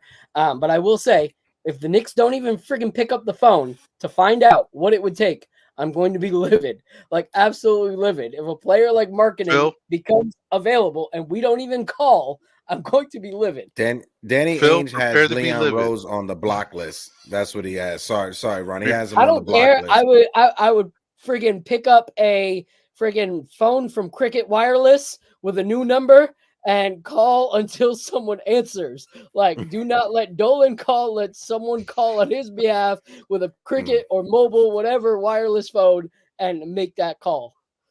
I want to throw it over to Double A, and I think Corey Lee must have punched his laptop when you made those comments about Johnny Bryant. Ron, I just want to throw that out there. Shout out my guy Corey Lee, who is a Johnny Bryant fan in the chat. Also, we're going to be rocking out for the next 15 minutes, so let's throw it around to the open panel. Let's get everybody involved. If you guys could keep your answer to as limited as possible, so that way we can hear from everyone. Double A, I want to throw it over to you. Hopefully the audio situation, I saw you change your headphones. Let me see. Yeah, no popping. And that's 100 times better.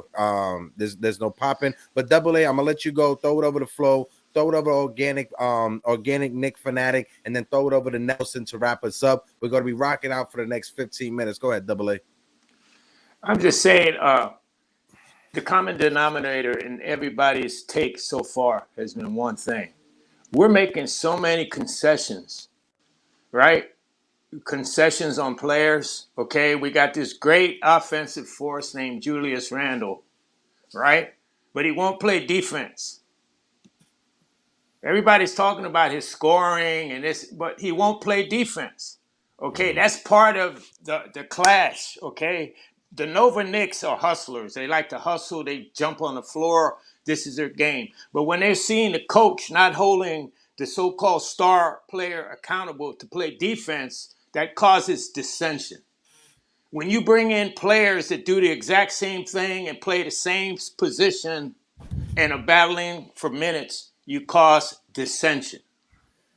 We're talking about, okay, we're not going to draft anymore because Tibs is our coach. Is that smart? Do we wonder why we're in the situation we are in?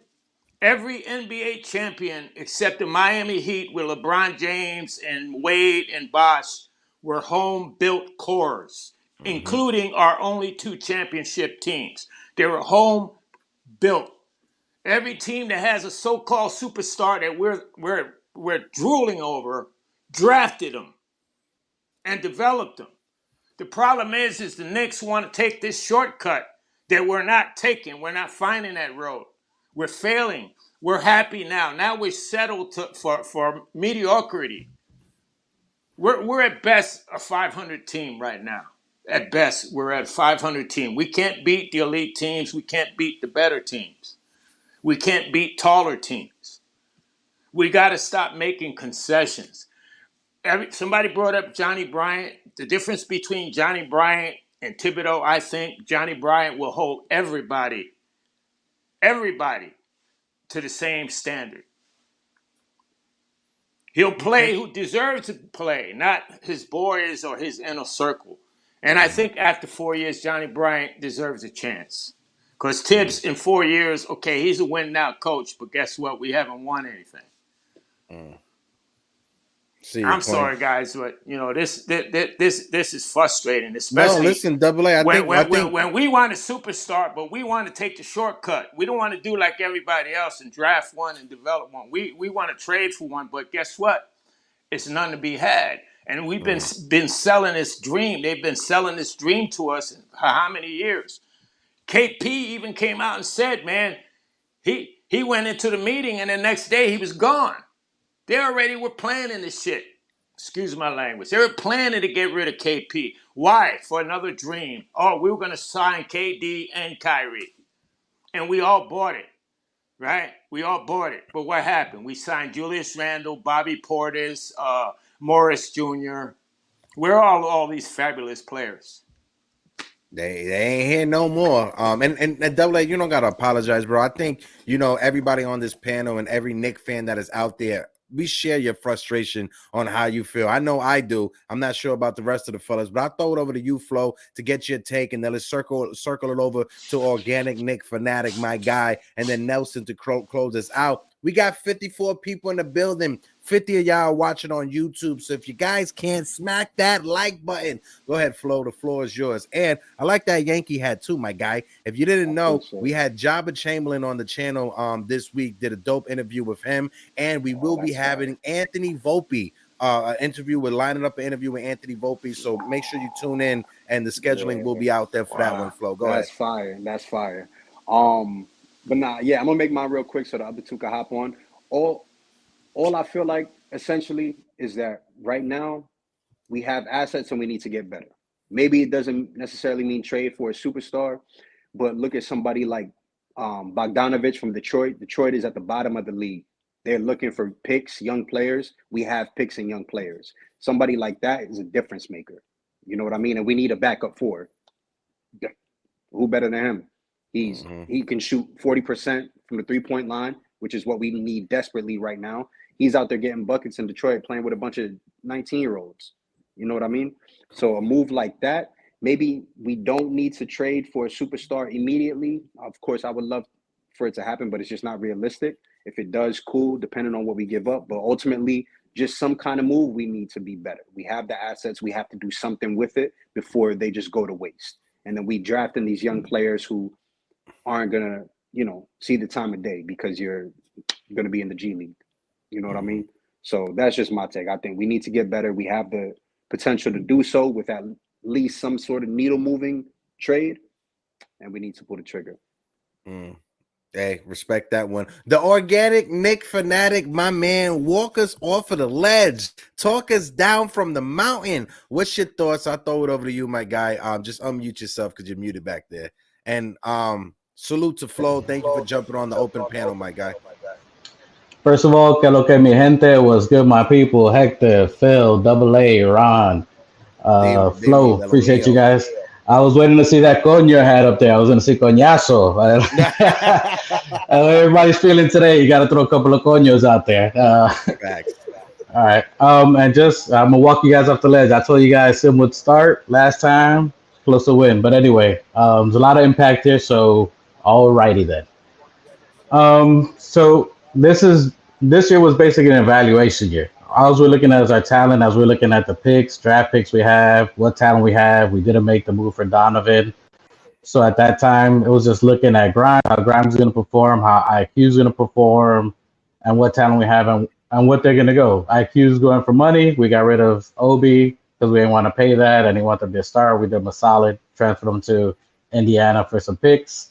IQ to see what's his money worth at this point. So we got him as a restricted free agent, keeping him at $4 million and see what they're going to give him. Right now, we can take calls just like everyone's trying to get picks. Do they want IQ?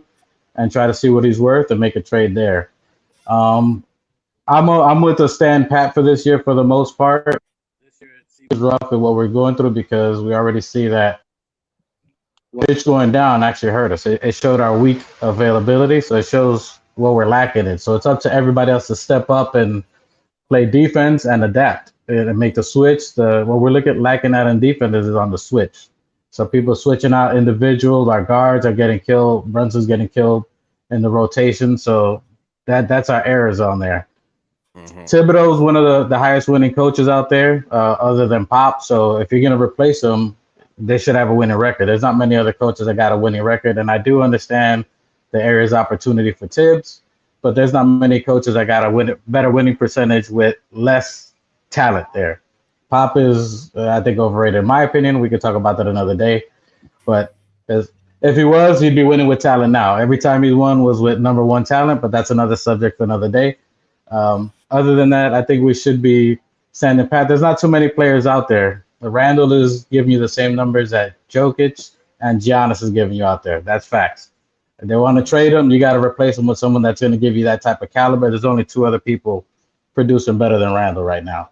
Our players are not stepping up. Grimes went to the bench. He played not great. Let's just say that the last game. The only consistent cog has been the other Nova Nick that just got started on the defense, Chenzo.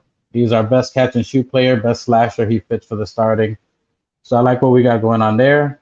Bogdanovich for Detroit. He's a senior citizen with bad knees. He's not going to do anything that Evan couldn't do, and Evan is younger. So I don't like that move. I don't think it helps us in any way. So I think we just stand a little pat. Now, the only person that I would say that Leon would type go that would fit, and most people won't agree, but I think it'll fit, is maybe a Tobias Harris, something like that.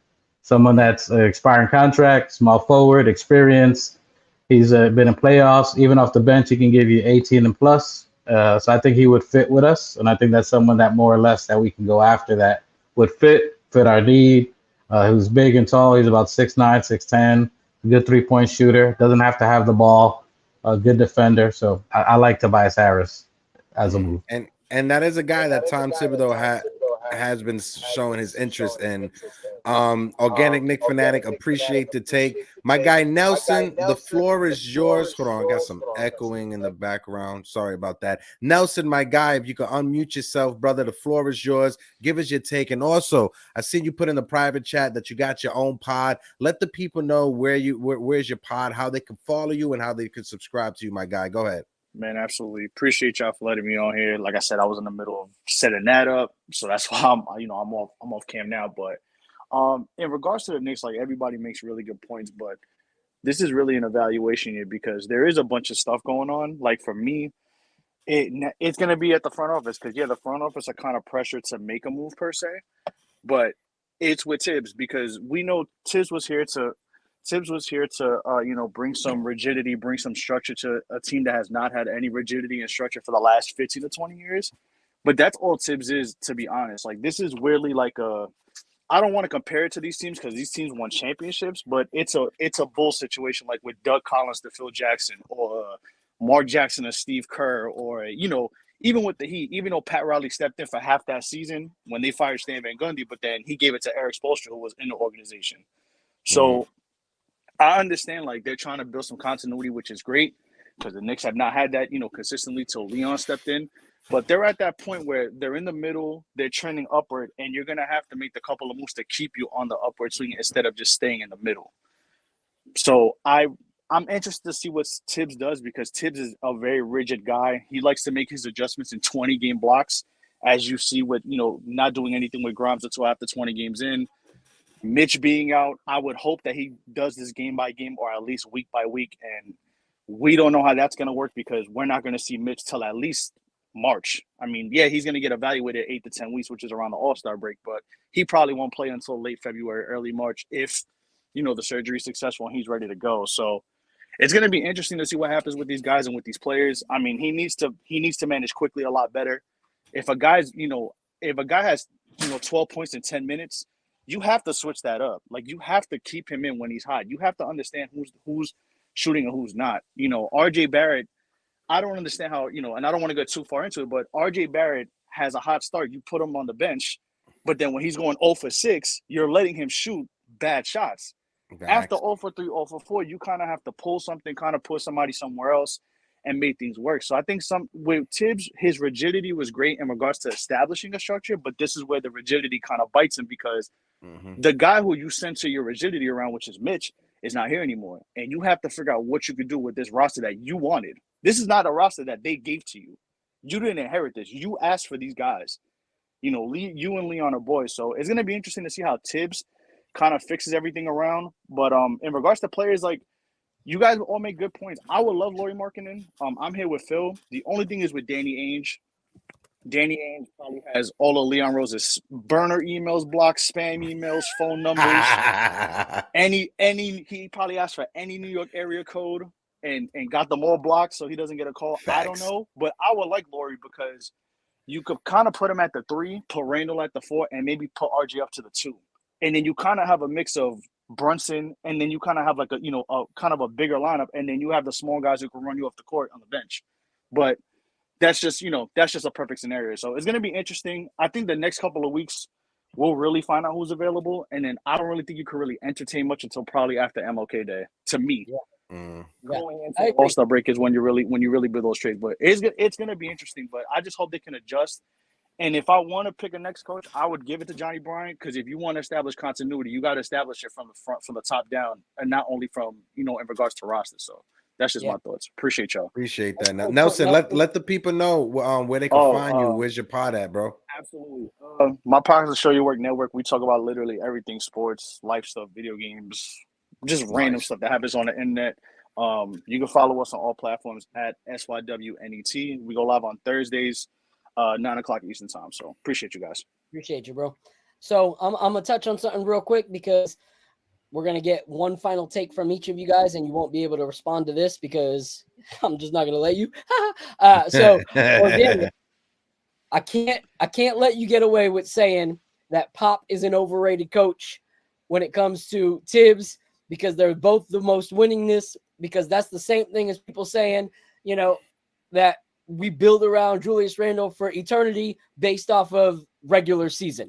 Like, at the end of the day, show me what happens when the money's on the line. Show me what happens when you're in the playoffs.